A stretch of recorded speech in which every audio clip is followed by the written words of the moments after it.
ಶ್ರೀ ಗುರು ಪಾದುಕಾಭ್ಯಾಂ ನಮೋ ನಮಃ. ಶ್ರೀ ಗುರು ಪಾದುಕಾಭ್ಯಾಂ.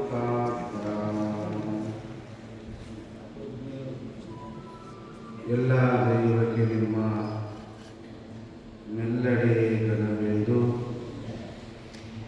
ಸ್ವಲ್ಲಿ ಒಮ್ಮೊಮ್ಮೆ ನುತಿಪೇಮ್ನಾಮಗುರಾಯ ಸಲ್ಲೀಗೆ ಕೃಪೆಯಾಗ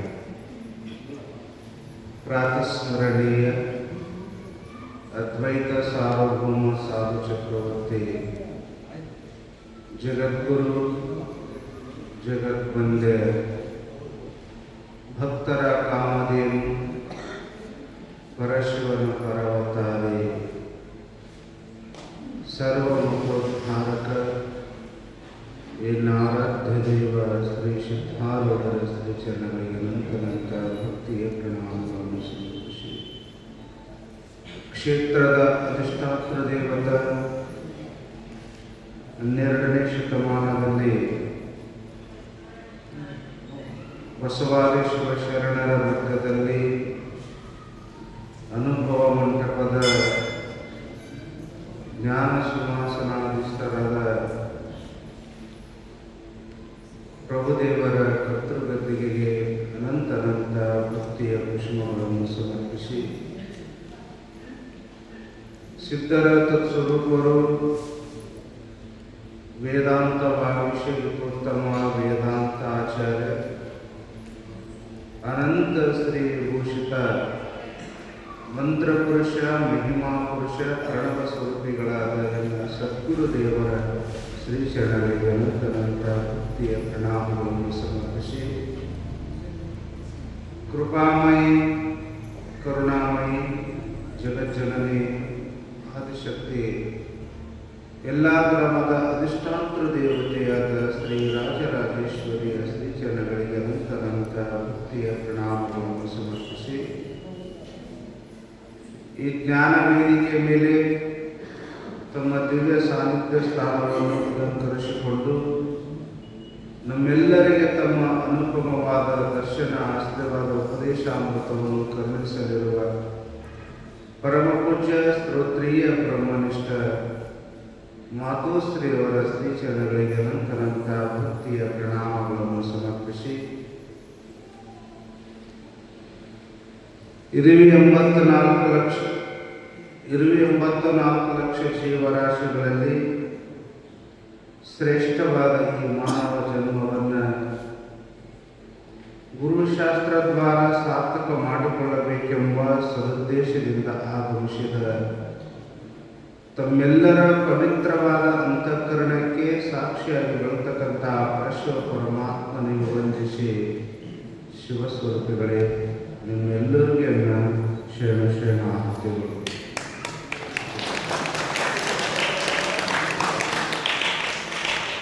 ನಾವು ಶರಣಾರ್ಥಿ ಅಂದಾಗ ತಾಳಿ ತಟ್ಟಬಾರ್ದು, ನಮಸ್ಕಾರನೇ ಮಾಡಬೇಕು. ಈಗ ಹೊಸ್ತಾಗಿ ಬಂದು ಇವತ್ತು ಬಂದಾಗ ಕಾಣ್ತಾವೆ, ನಿನ್ನೆ ಬಡ್ದಿದ್ದೆವು. ಅವ್ರಿಗೆ ಏನು ಕೊಟ್ಟು ಸಾಕು, ನಮ್ಮ ಮಂದಿಗೆ ಹೊಡ್ಕೊಡ್ತಾರೆ. ಅವರು ಸಣ್ಣ ಅವ್ರಿಗೆ ಗೊತ್ತಿಲ್ಲ. ಯಾರೇ ಯಾಕಂದ್ರೆ ಈ ಇದೇ ವರ್ಷ ಪ್ರಾರಂಭ ಆಗ್ಯದ ಸತ್ಸಂಗ. ದಿನನಿತ್ಯ ಬಂದ್ಕೊಂತ ಹೋದ್ರೆ ಎಲ್ಲ ಗೊತ್ತಾಗ್ತದೆ.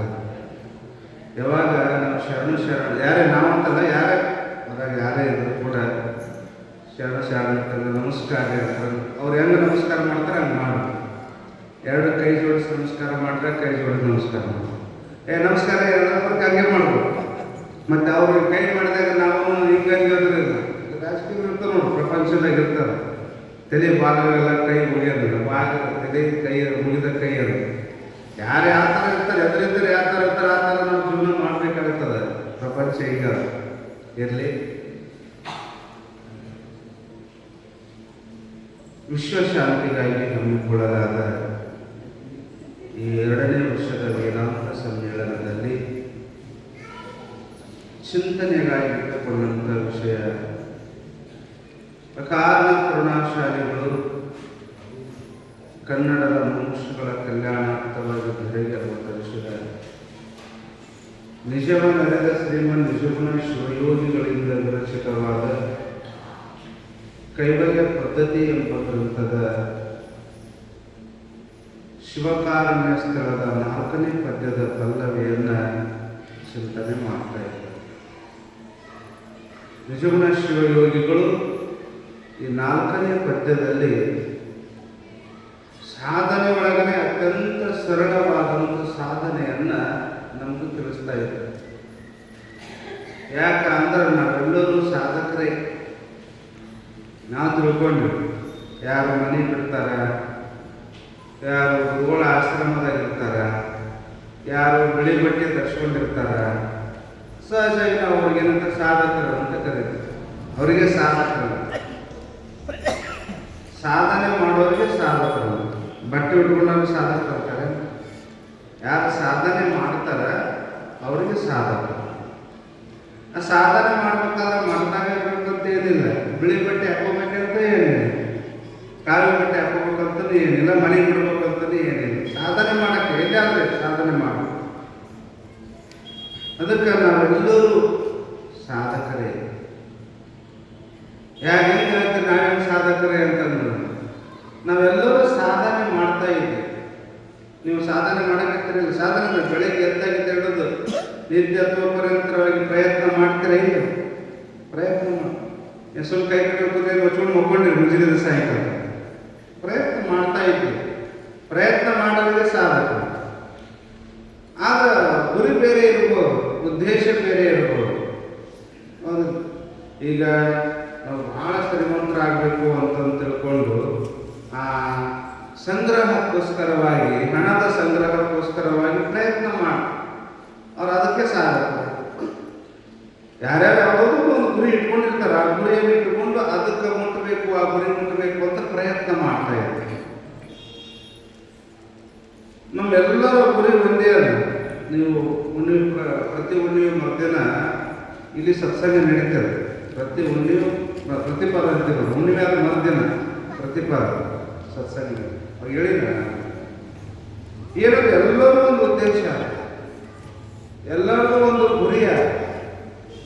ಎದ್ರ ಸಲುವಾಗಿ ನಾವು ಪ್ರಯತ್ನ ಮಾಡ್ತಾ ಇದ್ದೀವಿ. ನಾವು ಬಂಗಾರ ಗಳಿಸ್ಲಿ, ಹಣ ಗಳಿಸ್ಲಿ, ಭೂಮಿ ಗಳಿಸ್ಲಿ, ದನಕರ ಮಾಡಲಿ, ಪ್ರತಿಯೊಂದು ಮುಂಜಾನೆ ಸಾಯ್ತಾರೆ, ಏನೇ ಮಾಡಲಿ, ಪ್ರತಿಯೊಂದು ಜೀವಿ, ಬರೀ ಮನುಷ್ಯಕ್ಕಷ್ಟೇ ಅಲ್ಲ, ಎಲ್ಲರ ಪ್ರಯತ್ನ ಎದ್ರ ಸಲುವಾಗಿ ಅಂದ್ರೆ ಸುಖದ ಸಲುವಾಗಿನೇ ಅದ.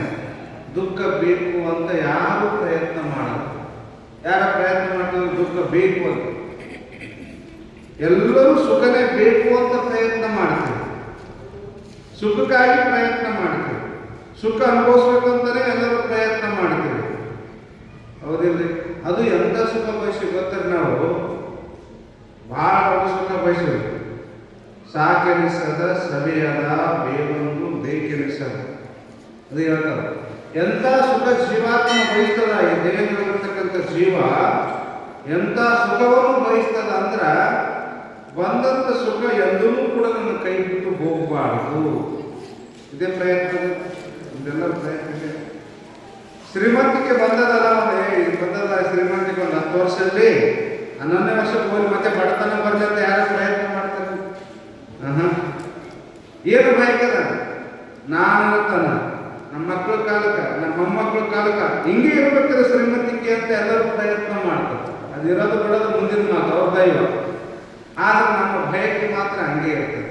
ಹಂಗ ಸುಖ ಬೇಕು ಅಂತ ನಾವು ಪ್ರಯತ್ನ ಮಾಡ್ತೀವಿ, ಬಯಸ್ತೀವಿ ಅಲ್ಲ. ಏನಂತ ಬೇಕು? ಸದಾ ನಾವು ಸುಖವಾಗಿರ್ಬೇಕು. ಸದಾ ಅಂದ್ರೆ ನಾವಿರುವ ತನಕ ನಾವು ಸುಖವಾಗಿರ್ಬೇಕು ಬಯಸ್ತೀವಿ. ಸುಖ ಇರ್ತದೆ ಬಿಡುತ್ತೆ ಆ ಮುಂದಿನ ಮಾತು. ಬಯಕೆ ಮಾತ್ರ ಅದ ನಮ್ಗೆ. ಬಂದಂಥ ಸುಖ ಹೋಗಬಾರ್ದು. ಒಂದ್ಸಲ ಹೋದಂಥ ದುಃಖ ಒಳ್ಳೆ ನಮ್ಮ ಸಮೀಪ ಬರಬಾರ್ದು. ಇಷ್ಟೈತೆಲ್ಲ ಇಚ್ಛೆ ಅದೇ ಇಲ್ಲ. ನಾವು ಏನು ಕಷ್ಟ ಬಂದದ ಜೀವನದೊಳಗೆ, ಏನು ಕಷ್ಟ ಬಂದದ, ಆ ಕಷ್ಟ ಹೋಗಿದ್ದು ಒಳ್ಳೆ ಬರಬೇಕು ಅಂತ ಯಾರು ಬಯಸ್ತೀರಿ? ಯಾರು ಬಯಸೋದಿಲ್ಲ. ಆ ಜೀವರಾಶಿ ಮನುಷ್ಯರು ಯಾಕ್ರಿ ಜೀವರಾಶಿಗಳು ಸಹಿತ ಬಯಸೋದಿಲ್ಲ. ಯಾವ ಜೀವರಾಶಿನೂ ಬಯಸೋದಿಲ್ಲ. ಹೋದಂಥ ಕಷ್ಟ ಹಂಗೆ ಹೋಗ್ಬೇಕು, ಒಳ್ಳೆ ಬರಬಾರದು. ಬಂದಂಥ ಸುಖ ಎಂದೂ ಕೂಡ ಕೈ ಬಿಟ್ಟು ಹೋಗಬಾರದು. ಇದು ನಮ್ಮೆಲ್ಲರ ಇಚ್ಛೆ. ಅದು ನಿಧಿ ಅಂತ ಕೇಳಿದ್ರೆ ನಿಧಿ ಹುಡುಕ್ತಾರೆ ನಾವು. ಆ ನಿಧಿ ಸಿಗ್ಬೇಕಾಯ್ತು ಅಂದ್ರೆ ಅದು ಕೇಳ್ತದಂತೆ. ನಿಮಗೆ ಗೊತ್ತ ತೆಗಿಯಕ್ಕೆ ಹೋಗಿರಂದ್ರೆ ಮಾತ್ರ ನಮ್ಮ ನಮ್ಗೆ ಗೊತ್ತಿಲ್ಲ, ಸುಮ್ಮನೆ ಹೇಳ್ತಾರೆ. ನೀವೇನಾದ್ರು ಬರ್ತದೆ ನೀವತ್ತೇ ವಿದ್ಯೆ ಕಲ್ತಿರೇನು? ಭಾಳ ಈ ಕಡೆ ಮಂದಿ ಮಟಗ ಹೇಳ್ತಾರೆ, ಗುರುಗಳಿಗೆ ಪಲ್ಲಕ್ಕಿ ಕಲಿಸ್ಬಿಡ್ತಾರೆ. ಮಟಗ ನಂಬರ್ ಹೇಳ್ಬೇಕಂದ್ರೆ ಮತ್ತೆ ನಿಧಿ ನಿಮ್ಗೆ ನೋಡಕ್ ಬರ್ತದ ನೋಡ್ರಿ ಅನ್ಬೇಕು ನೀವು. ನಮ್ಗೆ ಅದೇನು ಗೊತ್ತಿಲ್ಲ, ಆ ವಿದ್ಯೆ ಕಲ್ತಿಲ್ಲ. ಆ ನಿಧಿ ನಮಗೆ ದಕ್ಕಬೇಕಾದ್ರೆ ಫಸ್ಟು ಅದು ಕೇಳ್ತದಂತ್ರಿ. ಯಾರು ಅದನ್ನು ಹೋಗ್ಬೇಕು ಅಂತ ಹೋಗಿರ್ತಾರೆ ನೋಡೋದಕ್ಕೆ ಕೇಳ್ತದೆ. ನಿಮ್ಮ ಮನೆಗೆ ನಾ ಮಗಳಾಗಿ ಬರಲೆ ಸೊಸೆಯಾಗಿ ಬರಲಿ ಅಂತ ಕೇಳ್ತದಂತ ನಿಧಿ. ಭೂಮಿ ಅದು ಒಂದು ವೇಳೆ ನಿಮ್ಗೆ ಸಿಗದೇ ಇತ್ತು, ನಿಮ್ಮ ದೈವದಾಗಿತ್ತು, ಎಲ್ಲರಿಗೂ ದೈವದಾಗ ಆಗಲ್ಲ. ಅದು ಸಿಕ್ಕದೆಲ್ಲ ಮುಟ್ಟದಲ್ಲೇ ಏನಂತಾರ ಕಟ್ಟಿಗೆ ಇದ್ಲಿ ಅಂತ ಸುಳ್ಳು ಕಟ್ಟಿಗೆ ಇದ್ಲಿ ಹಂಗೆ ಆಗ್ತದಂತದು. ಯಾಕೆ ಅವ್ರು ಹಣೆ ಬಾರ್ದಾಗಿಲ್ಲ, ಅದು ಬೇಕು, ದೈವದಾಗ ಬೇಕು. ಹಣೆ ಬಾರ್ದಾಗಿಲ್ಲದು ಯಾವುದನ್ನು ಕೂಡ ನಮ್ಗೆ ಫಲ ಕೊಡಂಗಿಲ್ಲ. ಇದ್ರೂ ಕೂಡ ಹಿಂಗೆ ತಗೋಬೇಕು ಅಂತ ಮುಟ್ಟಿದ ತಕ್ಷಣನೇ ಅದು ಇದ್ಲಿ ಆಗ್ತದೆ. ದೈವದಾಗ ಅನುಭವಿಸೋ ದೈವದಾಗಿತ್ತು ಪುಣ್ಯ ಜಬರ್ದಸ್ತ್ ಇತ್ತು ಅಂದ್ರೆ ದಕ್ತದ.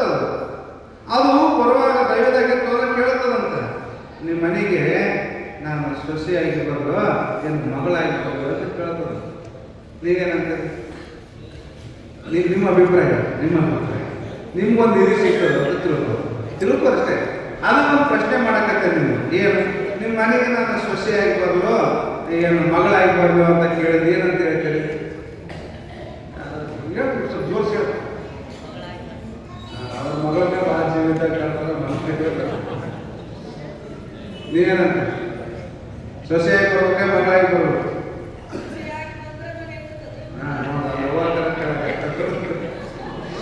ಕರೆಕ್ಟ್ ಅದು ಕೇಳಿದ್ರೆ ಸೊಸೆಯಾಗಿ ಬರಲು ಮಗಳಾಗಿ ಬರಬೇಕು. ನಾವೊಂದು ವೇಳೆ ಮಗಳಾಗಿ ಬರಲಿ ಅಂದ್ರೆ ಮಗಳು ಎಷ್ಟು ದಿನ ಇರ್ತಾಳೆ ನಮ್ಮ ಮನೆ ಮಗಳು ಎಷ್ಟು ದಿನ ಇಟ್ಕೊಳ್ತಾರೆ? 18 ವರ್ಷ 20 ವರ್ಷ ತಲೆ ಇಟ್ಕೊಳ್ತಾರೆ. ಅಷ್ಟೇ ಅಲ್ಲ, ಇನ್ನೊಬ್ಬರ ಮನೆಗೆ ಕೊಡ್ಬೇಕಾಗ್ತದಲ್ಲ ಮಗಳಾಗ. ಅವಾಗ ಅವರ ಭಾಷೆ ಹೇಳಿದ್ರು, ಅನುಭವ ಹೇಳಿದ್ರು, ಸೊಸೆಯಾಗಿ ಬಂದು ಕಾಯಿ ನಮ್ಮ ಮನೆಗೆ ಬರುತ್ತೆ. ಮಗಳಾಗಿ ಬಂದಂತಂದ್ರೆ ಎಷ್ಟು ವರ್ಷ ಇರ್ಬೇಕು ಅಷ್ಟು ವರ್ಷ ಇರ್ತದ, ಆಮೇಲೆ ಹೋಗ್ಬಿಡ್ತದ, ನಮ್ಮ ಕೈ ಬಿಟ್ಟು ಹೋಗ್ಬಿಡ್ತದ. ಹಂಗೆ ಒಂದು ವೇಳೆ ನೀನು ನಮ್ಮ ಮನೆಗೆ ಸೊಸೆನೇ ಆಗಿ ಬರಲಿ ಅಂತ ತಿಳ್ಕೊಂಡು ನಾವು ಬೇಡಿದ್ದೀವಿ ಅಂದ್ರೆ ಅದು ಸೊಸೆಯಾಗಿ ಬಂತು ಅಂದ್ರೆ ಸೊಸೆ ಆಗಿ ಮನೆಗೆ ಬಂದರೆ ಎಷ್ಟು ದಿನ ಇರ್ತಾರೆ? ಸಾಯಂಕಾಲ ಅದೇ ಮನೆಗೆ ಇರ್ತಾರೆ, ಹೌದಿಲ್ಲ? ಹಂಗ ಅದು ಕೊನೆತನೂ ಅವ್ರ ಮನೆಗೆ ಇರ್ತದೆ. ಸೊಸೆಯಾಗಿ ಬಂತಾರೆ ಬಿಟ್ಟು ಹೋಗಕ್ಕೆ ಬರಂಗಿಲ್ಲ. ಈಗಿನ ಸೊಸೆ ಜಗಳಾಡಿ ಹೋಗ್ತಾರೆ ಮನೆ ಬಿಟ್ಟು, ಅದು ಪ್ರಶ್ನೆ ಬೇರೆ. ಒಂದು ಪದ್ಧತಿ ಪ್ರಕಾರ ವಿಚಾರ ಮಾಡಿ ನೋಡಿದಾಗ ಸೊಸೆಯಾಗಿ ಬಂದ್ರೆ ಕಾಯಂ ಇರ್ತದೆ. ನೋಡಿ ವಿಚಾರ ಹೆಂಗ, ಸೊಸೆಯಾಗಿ ಬಂದ್ರೆ ಸದಾ ನಮ್ಮ ಮನೆಯೊಳಗೆ ವಾಸ ಮಾಡ್ತಂತ ವಿಚಾರದೇ ಇಲ್ಲ. ಹಂಗ ಸುಖ ಬಂತು ಅಂದ್ರೆ ಹೆಂಗೆ ಬಯಸ್ತೀವಿ ಅಂದ್ರೆ ನಾವು ಹಂಗೆ ಬಯಸ್ತೀವಿ. ನಾವು ಸುಖ ಪ್ರಪಂಚದೊಳಗೆ ಸಿಕ್ತು ಅಂದ್ರೆ ಅನುಕೂಲ ಆಯ್ತು ಪ್ರಪಂಚ ಅಂದ್ರೆ ನಮ್ಗೆ ಆ ಪ್ರಪಂಚದಾಗ ಆನಂದ ಸುಖ ಸಿಗಬೇಕು ಅಂದ್ರೆ ನಮ್ಮ ಬಯಕೆ ಏನಂದ್ರ ಬಂದಂತ ಸುಖ ಎಂದೂ ಕೈ ಬಿಟ್ಟು ಹೋಗಬಾರ್ದು, ಸದಾ ನಮ್ಮಲ್ಲಿ ಇರಬೇಕು ಅಂತ ಎಲ್ಲರೂ ಬಯಸ್ತೀವಿ. ನಾವು ಎಲ್ಲರೂ ಬಯಸ್ತಿರ್ತಾರೆ. ಆದ್ರೆ ಅದು ಇರ್ತದೇನು? ಯಾಕ ಅದು ಸುಖ ಅದ ನೋಡ್ರಿ. ಅದು ಸುಖ ಅದಕ್ಕೆ ಸದಾ ಇರಂಗಿಲ್ಲ. ಅದು ಸುಖ ವಿರುದ್ಧ ಅರ್ಥಕ್ಕೆ ಪದ ದುಃಖ. ಅದು ಎಲ್ಲಿ ಸುಖ ಇರ್ತದ ಅಲ್ಲೇನಿರ್ತದ? ದುಃಖ ಇರ್ತದ. ಬಿಟ್ಟಿರಕ್ಕಲ್ಲ, ಒಂದು ನಾಣ್ಯದ 2 ಮುಖಗಳಿದ್ದಂಗೆ. ಒಂದು ನಾಣ್ಯಗಳು ಒಂದು ನಾಣ್ಯ ಅದ, ಅದು 2 ಮುಖ ಕರೆಕ್ಟ್ ಇರ್ಬೇಕು. ಒಂದು ಕಡೆ ಪೂರ ಸಾಫ್ ಆಗಿದ್ದು ತಗೊಂಡು ಹೋಗಿ ನಾವು ನಡ್ಸಕ್ಕೆ ಕೊಡ್ತಾನೆ ಅಂದ್ರೆ ಇದು ನಡೆಯಂಗಿಲ್ಲ ಅಂತ. ಯಾಕೆ? 2 ಮುಖಗಳು ಬೇಕು. ಅಂದ್ರೆ ಪ್ರಪಂಚ ಅಂದ್ರೆ ಏನು? 2 ಮುಖ ಇದ್ದಂಗೆ. ಸುಖ ಇದ್ದಲ್ಲಿ ದುಃಖ ಇರ್ತದ, ದುಃಖ ಇದ್ದಲ್ಲಿ ಸುಖ ಇರ್ತದ. ಸುಖ ಬಂದಾಗ ದುಃಖ ಆಡುತ್ತದ, ದುಃಖ ಬಂದಾಗ ಸುಖ ಹಾಡುತ್ತದ. ಇದೇ ಪ್ರಪಂಚದ. ಪ್ರಪಂಚದೊಳಗೆ ಸದಾ ಸುಖವಾಗಿದ್ದರೆ ಯಾರಿಲ್ಲ, ಸದಾ ದುಃಖದೊಳಗಿದ್ದರೂ ಯಾರು ಇರ್ತಾರೆ? ಸದಾ ದುಃಖದೊಳಗಿತ್ತು ಒಂದು ಬೆನ್ನಿಗೆ ದುಃಖನೇ ಬಂತು ಅಂದ ಅವ್ರು ಏನು ಕಾಣ್ತಾರೆ? ರೈಲ್ವೆ ಪಟ್ರಿಯಾರ ಕಾಣ್ತಾರ, ಇಲ್ಲ ನೀರಾಗಾರ ಬೀಳ್ತಾರೆ. ಇಂದ ನೀರಾಗಾರ ಬಿದ್ದು ಪ್ರಾಣ ಬರೀ ದುಃಖನೇ ಜೀವನದ.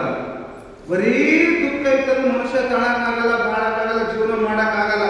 ನಾವು ಇಷ್ಟು ವರ್ಷ ಬದುಕಿಗೆ ತಾಳಿವೆ ಅಂದ ಮೇಲೆ ಪ್ರಪಂಚದೊಳಗ ನಾವು ಬರೀ ದುಃಖನೂ ಇಲ್ಲ, ಬರೀ ಸುಖನೂ ಇಲ್ಲ. ಸುಖದ ಜೊತೆಗೆ ದುಃಖ ಅದ, ದುಃಖದ ಜೊತೆಗೆ ಸುಖ ಅದ. ಸುಖ ದುಃಖವನ್ನ ಸಮಪಾಲಾಗಿ ಅನುಭವಿಸ್ತಾ ಹೋಗೋದಕ್ಕೆ ಜೀವನ ಅಂತ ಕರೆದಾರ. ಆದ್ರೆ ನಾವೇನು ನಮ್ಮ ಬಯಕೆನ ಜೀವಾತ್ಮ ಇಂಥದ್ದು ಬಯಸಿಲ್ಲ. ಒಂದು ಮುಂಜಾನೆ ಸುಖ ಆಗೋದು, ಮಧ್ಯಾಹ್ನ ದುಃಖ ಆಗೋದು, ಮಧ್ಯಾಹ್ನ ದುಃಖ ಆಗೋದು ಹೋಗ್ಬೇಕು, ಮತ್ತು ರಾತ್ರಿ ಸುಖ ಆಗ್ಬೇಕು ಅಂತ ಜೀವಾತ್ಮ ಇದು ಬಯಸಿಲ್ಲ. ಜೀವ ಒಳಗಿರ್ತಕ್ಕಂಥ ಜೀವ ಸದಾ ಸುಖವಾಗಿರಬೇಕು ಅಂತ ಬಯಸ್ಯಾನ. ಸುಖ ಅಂದ್ರೆ ಸದಾ ಬಯಸುವುದು ಸುಖ ಅಲ್ಲ. ಜೀವಾತ್ಮ ಬಯಸುವುದು ಆನಂದ ಬಯಸ. ಜೀವಾತ್ಮ ಏನನ್ನು ಬಯಸ್ತಾನ ಅಂದ್ರೆ ಸುಖ ಅಲ್ಲ. ನಾವತ್ತು ಸುಖ ಪದ ಪ್ರಯೋಗ ಮಾಡಬೇಕಂటే ಜೀವಾತ್ಮ ಬಯಸುವುದು ಆನಂದವನ್ನು ಬಯಸ್ತಾನೆ.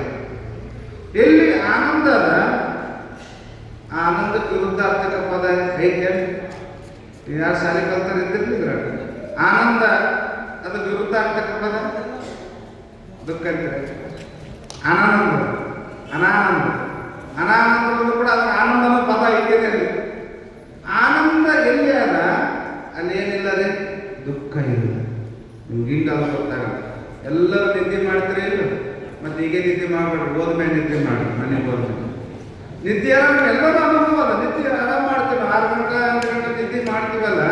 ನಿದ್ದೆ ಒಳಗ ಸುಖ ಅದನ್ನು ಏನು ಆನಂದ ಅದನ್ನು ನಿದ್ದೆ ಗಾಢವಾಗಿ ನಿದ್ದೆ ಅಂತ ಕನಸಲ್ಲ. ಮತ್ತೆ ಕನಸಿನಾಗ 2 ಅದ ನಮ್ಮ ಜೀವನದಾಗ. ಕನಸು ಹೇಳಕತ್ತಿಲ್ಲ, ಆನಂದ ಗಾಢವಾಗಿ ನಿದ್ದೆ ಅದ. ಎಲ್ಲ ಮತ್ತೆ ನಮ್ಮ ಪಾಲಿಗೆ ಏನಿಲ್ಲ, ನಾವು ಒಬ್ಬರೇ ಇದ್ದೀವಿ. ನಿದ್ದೆ ಒಳಗ ಏನಿಲ್ಲ, ನಾವು ಒಬ್ಬರೇ ಇದ್ದೀವಲ್ಲ, ಅಲ್ಲಿ ಆನಂದ ಅದ. ಏನು ಸುಖ ಅದನ್ನು ಹೇಳಿದ್ರಿ. ಸುಖ ಇದ್ದಲ್ಲಿ ದುಃಖ ಇರ್ತದ, ಆನಂದ ಇದ್ದಲ್ಲಿ ದುಃಖ ಇರಲ್ಲ. ನಿದ್ದೆ ಒಳಗೆ ನಿಮ್ಗೆ ಏನಾದ್ರು ದುಃಖ ಅದ? ಏನು ಸ್ವಲ್ಪ ಕೂದಲು ಎಣ್ಣೆ ದುಃಖ ಅದ. ನಿದ್ದೆ ಒಳಗ ಏನದ? ಸದಾ ಆನಂದ. ಆ ಸದಾ ಆನಂದದ ತಿಳ್ಕೊಂಡು ಎತ್ತರ ಕೂಡ ಮನುಷ್ಯ ಹೊಚ್ಕೊಂಡು ಮಗೋಬೇಕು ಅಂತ ಬಯಸ್ತಾರೆ. ಯಾಕ? ಆನಂದ ಬೇಕಾಗ್ಯದ ಅವನಿಗೆ. ಜೀವಾತ್ಮನಿಗೆ ಆನಂದ ಬೇಕಾಗ್ಯದ. ಅದಕ್ಕೆ ನಿದ್ದೆ ಒಳಗ ಆನಂದ ಅನುಭವಿಸ್ಯಾನ. ನಿದ್ದೆ ಒಳಗೆ ಆನಂದ ಅನುಭವಿಸದ ಪ್ರಾರಬ್ಧ ಕರ್ಮದ ವರ್ಷದಿಂದ ಎತ್ತರ ಆಯ್ತು. ತಕ್ಷಣ ಎತ್ತರ ಆಯ್ತು. ಎತ್ತರ ಆದ ತಕ್ಷಣ ಎತ್ತಿರ ನೀವು ಏನ್ ಮಾಡ್ತೀವಿ? ಮತ್ತೆ ಹೊಚ್ಕೊಂಡು ಹೋಗ್ಕೊಂತೀವಿ ನಾವು. ಯಾಕ? ಆನಂದ ಬೇಕು ಅವನಿಗೆ. ಜೀವಾತ್ಮನಿಗೆ ಆನಂದ ಬೇಕು. ಆನಂದ ಅನುಭವಿಸ್ಬೇಕು ಅಂತ ತಿಳ್ಕೊಂಡು ಮತ್ತೆ ಹೊಚ್ಕೊಂಡು ಹೋಗ್ಕೊಂತಾನ. ಆದ್ರೂ ಕೂಡ ನಿದ್ದೆ ಬರಂಗಿಲ್ಲ. ಯಾಕ? ಪ್ರಾರಬ್ಧ ಕರ್ಮ ಅನ್ನೋದೊಂದು ಇದನ್ನೇ ಮಾಡ್ಬೇಕು. ಮುಂದಿನ ಕಸ ಯಾರು ಹುಡುಕು ಯಾರು ಮಾಡ್ಬೇಕು? ಇದು ಮುಂದೆ ಪಡ್ಕೊಂಬಂದ ಕರ್ಮ. ಆ ಕರ್ಮ ಏನು ಮಾಡ್ತದ ಅಂದ್ರ ಅದು ಸುಮ್ ಕುದಿಸ್ಕೊಡಲ್ಲ. ಅದು ಎದ್ದು ಕರ್ಕೊಂಬರ್ತದ. ಅದು ಹಿಂಗೆ ಒಬ್ಬವ ಗಾಣಿಗೆ ಗಾಣಿಗಿತ್ತ ನೋಡ್ರ, ಅದು ಗಾಣ ಅಂತಾರೆ. ಎತ್ತಿನ ಗಾಣ ಮಾಡ್ತಾರೆ, ಎಣ್ಣೆ ತೆಗಿತೀವಿ ನಾವು. ಎತ್ತಿಗೆ ಗಾಣ ಮಾಡ್ತಾರೆ. ದಿನ ತಿರಿ ಸಾಕಾಗ್ತಿರ್ತದ. ತಿರಿ ಸಾಕಾಗ್ತದೆ. ರಾತ್ರಿನೇ ಮೇವು ಹಾಕೋದು. ಮುಂಜಾನೆ ಕಟ್ಟಿದಾವ, ರಾತ್ರಿನೇ ಅದಕ್ಕೆ ಮೇವು ಹಾಕೋದು. ದಿನ ಇದೇ ನಡೀತು. ಅದಕ್ಕೆ ಎಷ್ಟು ವಿಚಾರ ಮಾಡ್ತೀವಿ, ಎಷ್ಟು ದಿನ ಅಂತ ನನ್ನ ಜೀವನ ಇಟ್ಟೆ ಮಾಡೋದು. ರಾತ್ರಿ ಕೂಡ ಅಲ್ಲತ್ತವ ಬರೀ ಅಲ್ಲದಲ್ಲೇ ಕಟ್ತಾನ. ಅದಕ್ಕೆ ಸಿಗೋದಿಲ್ಲ, ಬಿಡೋದಿಲ್ಲ. ಅದು ಸಿಗ್ತದೆ ತಲೆಗೋದು, ಅದು ಸಿಗ್ತದೆ ತಲೆಗೋದು. ಸುತ್ತು ಹುಲ್ಲಿಂದು ಸಿಂಬೆ ಸಿಡು ಕಟ್ತಾರಲ್ಲ, ಕಟ್ಟಿಟ್ಟಿದ್ದ ಅದು ಸಿಗ್ತದೆ, ಅದಕ್ಕೆ ಕೈ ಹಾಕೋದು. ಮತ್ತೆ ಅದು ಸಿಗಲಿಲ್ಲ, ಅದು ಸಿಗ್ತದೆ. ಹಿಂಗೆ ಮುಂಜಾನೆ ಸಾಯಂಕಾಲ ತನಕ ಕಾಣದ ಹಂಗೇ ತಿರುಗಿ. ರಾತ್ರಿ ಅಷ್ಟೇ ಅದಕ್ಕೆ ರೆಸ್ಟ್ ಇರ್ತಿತ್ತು. ಅದು ಒಂದು ವಿಚಾರ ಮಾಡ್ತು, ಎಷ್ಟು ದಿನ ಅಂತ ನನ್ನ ಜೀವನ ಹೀಗೆ ತಿರುಗಾದೇ ಆಯ್ತಲ್ಲ ಅಂತ ತಿಳ್ಕೊಂಡು ಇವ್ನ ಕೈಯಿಂದ ಹೆಂಗಾರ ತಪ್ಪಿಸ್ಕೋಬೇಕು ಅಂತ ತಿಳ್ಕೊಂಡು ಅದೇನು ಮಾಡ್ತು ಅಂದ್ರೆ, ಒಂದು ದಿನ ಹಗ್ಗ ಹರ್ಕೊಂತ್ರಿ. ಎಮ್ಮೆ ಹೆಂಗ ಹಗ್ಗ ಹರ್ಕೊಂಡು ಹೋಗ್ತಾರೆ ರಾತ್ರಿ. ಹಗ್ಗ ಹರ್ಕೊಂಡು ಹೋಗ್ಬಿಟ್ಟು ಫ್ರೀಡಮ್ ಆಯ್ತು, ಆರಾಮ ಆಯ್ತು. ಅಲ್ಲಿ ಅವರದಾಗ ಇಟ್ಮೇಲೆ ಇವ್ರದಾಗ ಮೇಲೆ ಹಂಗಾಗಿ ಮೇಲೆ ಚಂದ ಆಯ್ತು. ಇವಾಗ ಬಿಡ್ತಾನಂದ್ರೆ 50,000 ರೂಪಾಯಿ ಎದ್ದು ಹೋಗ್ಯದ. ಇವಾಗ ಏನು ಮಾಡಿದ ಕಾಣಗ್ಯಾರ ಮನುಷ್ಯ ವ್ಯಕ್ತಿ ಎಣ್ಣೆ ತೆಗ್ಯವ ಹುಡ್ತಾ ಹೋದ. ಪಂಚಾಯತ್ ಎಲ್ಲೆಲ್ಲ ಇಲ್ಲೆಲ್ಲ ಒಂದು ಎತ್ತೋಗಿ ನಮ್ಮಿಂದ ಎತ್ತೋಗ್ಯಂತ ಕಲಾವಿದ ಎತ್ಕೊಂಡು ಪಂಚಾಯತ್ ಊರಾಗ ಹಳ ಆಗ್ತದೆ. ಹೋದ ಅವ್ರು ಹುಡ್ಕಾಡ್ಕೊಂತ ಹೋದ ತಕ್ಷಣನೇ ಅಲ್ಲೆಲ್ಲಿ ಹುಡುಕಾಡಿದ ಒಂದು ಹೊಲ್ದಾಗ ಚಂದ ಬೈದು ನೀರು ಕೊಡೋದು ಮುಕ್ಕೊಂಡಿದ್ರೆ ಗಿಡ ತಳಾಗ ಚಂದ ನಿದ್ದೆ ಹೊಡೆಯಕಟ್ಟು ನೋಡಿದ ಇಲ್ಲೇ ಅದ ತಿಳ್ಕೊಂಡು ಚಂದ ನಿಂತ್ಕೊಂಡು ಎಲ್ಲ ಜಂಪಿಸೋಗಿ ಹಿಡ್ಕೊಂಡ್ರೆ ಅದು ಚಂದ ಒಂದು 15 ದಿವಸ ಭಾರಿ ಆಗಿತ್ತು. ಅದು ಎಂದು ಮತ್ತಾಗಿತ್ತು, ಚಂದ ಆಯ್ತು. ಅವನು ಸುಮ್ಮನೆ ಒಬ್ಬನೇ ಹೋಗಿದ್ದಿಲ್ಲ. ಯಾಕ? ಒಬ್ಬನಿಗೆ ಅದು ಬಗ್ಗಲ್ಲ ಅಂತ ತಿಳ್ಕೊಂಡು ಒಂದಷ್ಟು ಮಂದಿ ಕರ್ಕೊಂಡೆ ಹೋಗಿದ್ದ. ಚಂದ ಹಿಡಿದ್ರು, ಆ ಕಡೆ ಈ ಕಡೆ ಹಾಕಿದ್ರು, ಹಗ್ಗ ಹಾಕಿದ್ರು, ಎಳೆಯಾಕಿದ್ರು. ಕರ್ಕೊಂಡು ಹೋಗ್ಬೇಕಲ್ಲ ನೋಡ್ರಿ. ದನಕರ ಮಾರಿದ್ರೆ ಅವ್ರ ಮನೆ ಸೀದಾ ಹೋಗ್ತವೆ. ಅವ್ರ ಮುಂದೆ ಎಳೆದ್ರೆ ಜಾಗ ಎಳೆಯಾಕ ಒಲ್ಲೆ ಅದು ಬರಕ್ಕೆ ಇಷ್ಟ ಇಲ್ಲ. ಅದಕ್ಕೆ ಒಲ್ಲೆ ಅನ್ನಕತ್ತು ಬಿಟ್ಟು ಹೋಗ್ಬಿಡೋಣ, ಅದು ಪಾಡಿಗೆ ಹೆಂಗ ಜೀವನ ಮಾಡಲಿ ಅಂತ ಯಾರು ಬಿಡ್ತಾರೆ? ಒಳ್ಳೆ ಒಳ್ಳೆ ಇಲ್ಲೇ ಇರ್ತೀನಿ ಅಂತ ಅದು ಕರೆ. ಆದ್ರೆ ಆ ವ್ಯಕ್ತಿ ಬಿಡ್ತಾನೆ, ಏನ್ ಮಾಡ್ತಾನೆ? ಬರ್ಕಲ್ ತಗೋತಾನೆ. ಏನು ಚಾಟಿ ಅಂತಾರೆ, ಬರ್ಕಲ್ ಅಂತಾರೆ. ಹಾಕಕ್ಕೆ ಕೇಳಿಲ್ಲ, ಹೇಳಿದ್ರು ಮುಂದಕ್ಕೆ ಒಂದು ಹೆಜ್ಜೆ ಕೇಳಿಲ್ಲ, ಅಷ್ಟು ಆಗಿತ್ತು ತಿಂದು ಚಂದ ಬಗ್ಲಿಲ್ಲ. ಅದು ಏನ್ ಮಾಡ್ದ? ಬಾರ್ಕೋದ್ ತಗೊಂಡ ಹಿಂದ ಹೋಗಿ ಜಾಡ್ಸಿ ಅಡೆಟ್ ಕೊಟ್ಟ ಮುಂದಕ್ಕೆ ಹೆಜ್ಜೆ ಇಡಬೇಕಲ್ಲ, ಹೌದಿಲ್ಲ? ಹೆಂಗ ಹೇಳು ಬಿದ್ದಾಗ ಹೆಂಗ ಹೊಲ ಮುಂದೆ ಸುಮ್ಮನೆ ಬಂತಲ್ಲ ತೆರೆ ಬಗ್ಸ್ಕೊಂಡು, ಆಗ ನಾವು ಒಳ್ಳೆ ಅಂತ ಅಲ್ಲೇ ಮಕ್ಕಳ ಕೂತಲ್ಲಿ ಜೀವಾತ್ಮ ಎಲ್ರಿ ನಿತ್ಯ ಆನಂದ ಬೇಕು, ನನಗೆ ಅದೇ ಬೇಕು ಅಂತ ತಿಳ್ಕೊಂಡು ಒಳ್ಳೆ ಮುಚ್ಕೊಂಡು ನೋಡ್ಕೊಂಡ್ರು ಕೂಡ ಪ್ರಾರಬ್ಧ ಅನ್ನೋದು ನೋಡಿ. ಪ್ರಾರಬ್ಧ ಅನ್ನೋದು ಬಾರ್ಕಲ್ ಹಾಕಿದ್ರೆ ಹೇಳ್ಬೇಕಾಗಲ್ಲ, ತಾಯಿ ಹೇಳ್ತೈತೆ ಅಂತೇಳಿ ಪ್ರಾರಬ್ಧ ಕರ್ಮದ. ಅದನ್ನ ಹೇಳೋದು ಅಷ್ಟೇ ಏನಂದ್ರ ಆ ಆನಂದ ನಮಗೆ ಬೇಕಾಗ್ಯದ, ಆ ಆನಂದ ಬೇಕಾಗ್ಯದ, ದುಃಖ ಇಲ್ಲದಂತ ಆನಂದ ನಮಗೆ ಬೇಕಾಗ್ಯದ. ಅದಕ್ಕಾಗಿ ನಾವು ಪ್ರಯತ್ನ ಮಾಡ್ತಾ ಇದ್ದೀವಿ. ಕರೆ ಈ ಪ್ರಪಂಚದ ಮಾತ್ರ ಸಿಗಂಗಿಲ್ಲ ಆನಂದ. ಯಾವ ವಿಷಯವನ್ನು ಭೋಗಿಸಿದ್ರು ಕೂಡ ಶಬ್ದ, ಸ್ಪರ್ಶ, ರೂಪ, ರಸಗಂಧ ಪಂಚ ವಿಷಯಗಳನ್ನು ಪ್ರಪಂಚದ ನಾವು ಅನುಭವಿಸಿದ್ರು ಕೂಡ ನಮ್ಮ ಸುಖನೇ ಆಗ್ತದ. ದುಃಖ ಸುಖ ಅದ, ಪ್ರಪಂಚದ ಸುಖ ಅದ, ವಿಷಯದ ಸುಖ ಅನುಭವಿಸ್ತೀವಿ ಕರೆ. ಆದ್ರೆ ಆನಂದ ಮಾತ್ರ ನಮಗೆ ಸಿಗಂಗಿಲ್ಲ. ಎಲ್ಲಿ ತನ ಆನಂದ ಸಿಗಂಗಿಲ್ಲ ಅಲ್ಲಿ ತನ ನಮಗೆ ಪರಮ ಶಾಂತಿ ಇಲ್ಲ. ಸುಖ ಎಷ್ಟಾಗಿ ಅನುಭವಿಸ್ತೀವಿ ನಾವು, ಎಷ್ಟಾಗಿ ವಿಷಯಗಳನ್ನು ಅನುಭವಿಸ್ತೀವಿ, ಎಷ್ಟು ವಿಷಯ ಅನುಭವಿಸಿದ್ರು ಕೂಡ ದುಃಖ ಮಿಶ್ರಿತವಾದಂಥ ಸುಖದ ಅನುಭವ ಆಗ್ತದೆ ವಿನ ದುಃಖರಹಿತವಾದಂಥ ಆನಂದ ಈ ಜೀವಾತ್ಮನಿಗೆ ಅನುಭವ ಆಗಂಗಿಲ್ಲ. ಜೀವಾತ್ಮನಿಗೆ ಬೇಕಾಗಿದ್ದು ಆನಂದದ. ಎಷ್ಟು ನಾವು ಸುಖ ಸಹಾಯಕದ ಸುಖ ಅನುಭವಿಸಿದ್ರು ಕೂಡ ಇನ್ನೂ ಬೇಕು ಬೇಕು ಬೇಕು ಬೇಕು ಅಂತಾನೆ ಅದೇ ಇಲ್ಲ. ಸಾಕಂದ್ರೆ ಯಾರು ಸಾಕೋತ ಬರುವುದನ್ನೇ ಇಲ್ಲ, ಅದಕ್ಕೆ ಬೇಕು ಅನ್ನೋದೇ ಬರ್ತದ. ಯಾವಾಗ ಸಾಕನ್ನೋದು ಬರ್ತದೆ ಜೀವಾತ್ಮನ ಮೇಲೆ ಆನಂದ ಸಿಕ್ಕ. ಯಾವಾಗ ನೋಡಿ ನಿದ್ದೆ ಒಳಗ ನಾವು ಆನಂದ ಎಷ್ಟೆಲ್ಲ ಅನುಭವಿಸಿಲ್ಲ, 6 ಗಂಟೆ 4 ಗಂಟೆ 8 ಗಂಟೆ ನಿದ್ದೆ ಒಳಗೆ ಆನಂದ ಅನುಭವಿಸಿವಿ, ಹುಟ್ಟಿದಾಗ ಇಲ್ಲಿಂದ ಅನುಭವಿಸಕತ್ತೀವಿ. ಒಂದು ಸಲ ಸಾಕು ಅಂತ ಬಂದದೇನ, ಅಥವಾ ಅದಕ್ಕಿಂತ ಹೆಚ್ಚಿನ ಬೇಕು ಅಂತ ಬಯಕೆ ಆಗ್ಯದ ನಮ್ಗೆ, ಅದಕ್ಕಿಂತ ಹೆಚ್ಚಿನ ಆನಂದ ಬೇಕು. ಸುಖದೊಳಗೆ ಒಂದಕ್ಕಿಂತ ಒಂದು ಹೆಚ್ಚಿಗೆ ಅದ, ಅದು ಬೇಕು ಅಂತ ಅಪೇಕ್ಷೆ ಮಾಡ್ತದೆ, ಆಸೆ ಮಾಡ್ತದೆ ಮನಸ್ಸು. ಆದ್ರೆ ಆನಂದ ಅದೇ ಬೇಕು ಹಚ್ಚಿದರೆ ಅದಕ್ಕಿಂತ ಹೆಚ್ಚಿನ ಬೇಕು ಅಂತ ಬಯಕೆ ಅದೇ ನಮಗೆ ಇಲ್ಲವೇ ಇಲ್ಲಲ್ಲ. ಅದಕ್ಕೇನೆ ಪರತರ ಮುಕ್ತಿ ಅಂತ. ದುಃಖ ಅತ್ಯಂತ ದುಃಖದ ನಿವೃತ್ತಿ, ಪರಮಾನಂದದ ಪ್ರಾಪ್ತಿಗೆ ಮೋಕ್ಷ. ಆ ಶಬ್ದಕ್ಕೆ ಇಲ್ಲಿ ಏನು ಮಾಡ್ತಾ ಇದ್ದಾನೆ ಜೋಡಿಸಿ ಪರತರ ಮುಕ್ತಿ ಅಂತ, ಶ್ರೇಷ್ಠವಾದಂಥ ಮುಕ್ತಿ. ಸಾವಿರ ಮೋಕ್ಷ ಅಲ್ಲ, ಸಾವಿರ ಮೋಕ್ಷ ಅಲ್ಲ, ಸಾವಿರ ಮೋಕ್ಷ ಅಲ್ಲ. ಜೀವಾತ್ಮ ಈ ದೇಹವನ್ನು ಬಿಟ್ಟು ಇನ್ನೊಂದು ದೇಹಕ್ಕೆ ಪ್ರವೇಶ ಆಗ್ತಾನ, ಅದಕ್ಕೆ ಮೋಕ್ಷ ಆಗಿಲ್ಲ ಶಾಸ್ತ್ರದೊಳಗ. ಅದಕ್ಕೆ ಮುಕ್ತಿ ಸಾವಿರ ಮುಕ್ತಿ ಅಲ್ಲ.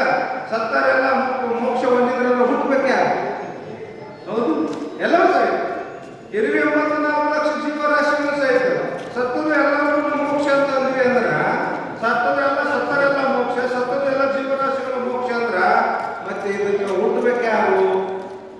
ಸಾಯುವುದೇ ಮೋಕ್ಷ ಅಲ್ಲ. ಸಾಯುವುದು ಮೋಕ್ಷ ಅಂದ್ರೆ ಏನಂತಾರವರು? ಮೋಕ್ಷ ಅಂದ್ರ ಅತ್ಯಂತ ದುಃಖದ ನಿವೃತ್ತಿ, ಪರಮಾನಂದ ಪ್ರಾಪ್ತಿಗೆ ಮೋಕ್ಷ. ದುಃಖದ ಅತ್ಯಂತ ನಿವೃತ್ತಿ ಆಗಬೇಕು. ಓದಂತ ದುಃಖ ಒಂದು ಸ್ವಲ್ಪ ನಮ್ಮ ಸಮೀಪ ಸುಳಿಯಬಾರ್ದು. ಈ ಜೀವಾತ್ಮ ಬಲಿಸಿದ ದುಃಖದ ಲೇಷನ ಮಾತ್ರ ಇರಬಾರ್ದು. ಸದಾ ಅನಂತ ರೂಪವಾಗಿ ಯಾವಾಗ ಜೀವಾತ್ಮ ಇರ್ತಾನ ಅದಕ್ಕೇ ಮೋಕ್ಷ ಅಂತ ಕರೀತಾರ, ಅದಕ್ಕೇ ಪರತರ ಮುಕ್ತಿ ಅಂತ ಕರೀತಾರ. ಅಂತ ಪರತರ ಮುಕ್ತಿಯನ್ನು ಬಯಸೋದೇ ನಾವೆಲ್ಲರೂ ಬಯಸ್ತಾ ಇದ್ದೀವಿ. ಆ ಮೋಕ್ಷನೇ ನಮಗೆ ಬೇಕಾಗ್ಯದ, ಆ ಆನಂದನೇ ನಮಗೆ ಬೇಕಾಗ್ಯದ. ನಿತ್ಯೊಳಗೆ ಆನಂದದ, ಆದ್ರೆ ಅಜ್ಞಾನ ಮಿಶ್ರಿತವಾದಂಥ ಆನಂದದ, ಅಜ್ಞಾನ ರಹಿತವಾದಂಥ ಆನಂದ ಜೀವಾತ್ಮನಿಗೆ ಬೇಕಾಗ್ತದ. ಅಜ್ಞಾನ ರಹಿತವಾದಂಥ ಆನಂದಕ್ಕನೇ ಮೋಕ್ಷ ಅಂತ ಕರೀತಾರ. ಆ ಮೋಕ್ಷವನ್ನು ಪಡ್ಕೋಬೇಕಾದ್ರ ಸಾಧನೆ ಮಾಡಬೇಕಲ್ಲ, ಉಪಾಯ ಬೇಕಲ್ಲ. ಆ ಮೋಕ್ಷವನ್ನು ಹೊಂದಬೇಕಾದ್ರೆ ಅದಕ್ಕೆ ಅವ್ರು ಏನು ಹೇಳ್ತಾ ಇದ್ದಾರೆ? ಆ ಮೋಕ್ಷವನ್ನು ಹೊಂದಬೇಕಾದ್ರೆ ಅನಂತ ಸಾಧನೆಗಳು. ಶಾಸ್ತ್ರದೊಳಗೆ ಒಂದೇ ಥರ ಇಲ್ಲ. ಈಗ ಪ್ರಪಂಚದೊಳಗೆ ಹಣ ಗಳಿಸ್ಬೇಕಾದ್ರೆ, ದುಡ್ಡು ಗಳಿಸ್ಬೇಕಾದ್ರೆ ಒಂದೇ ಥರ